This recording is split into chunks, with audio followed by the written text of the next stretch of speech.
নিম পাতা ভাজা। নিম পাতা ভাজা করার জন্য আমি কিন্তু নিম পাতাগুলো বাইছে পরিষ্কার করে ধুয়ে জলটা ঝরিয়ে নিছি, ঝরে কড়াইতে তেল দিছি, তেল দিয়ে কিন্তু আমি এই পাতাগুলো দিয়ে দিছি।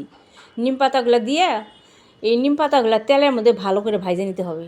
এর জন্য আমি দিয়ে দিছি সামান্য পরিমাণে লবণ আর একটু সামান্য পরিমাণ হলুদ দিয়ে এই পাতাগুলো আমি ভাজে নিছি। ভাজে একদম নিম পাতাগুলো একদম মচমচা করে ভাজে নিতে হবে। নিম পাতা ভাজার সময় একটু কালো হয়ে যাবে, তাতে কোনো অসুবিধা নেই।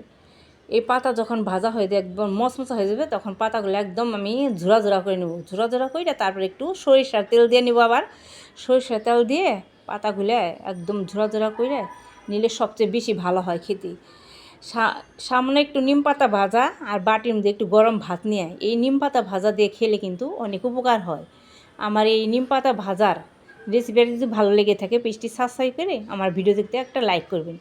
আর নিম পাতা ভাজা কিন্তু অনেক উপকারী। শরীরে যদি কোনো একটু চুলকানি থাকে নিম পাতা ভাজা দিয়ে ভাত খেলে কিন্তু চুলকানি চলে যাবে।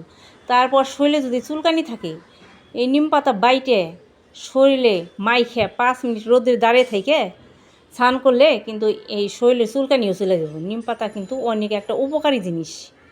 নিম পাতা ভাজা আমি তো মাঝে মধ্যেই নিম পাতা ভাজা খাই, আমার খুব ভালো লাগে। সামান্য একটু গরম ভাত নিই আর এই নিম পাতা ভাজা নিই। ভাতটা নিম পাতা ভাজা দিয়ে খেয়ে হাতটা ধুয়ে তারপর আবার অন্য সবজি দিয়ে আমি ভাত খাই। এই নিম পাতা ভাজা কিন্তু অনেক একটা উপকারী জিনিস, এই কারণেই মাঝে মধ্যে আমি নিম পাতা ভাজাটা খাই। আপনারা এইভাবে নিম পাতা ভাজা খেয়ে দেখবেন, দেখবেন ভাল লাগবে। আর এই নিম পাতা ভাজা কিন্তু অনেক উপকারও হবে খেলে পরে।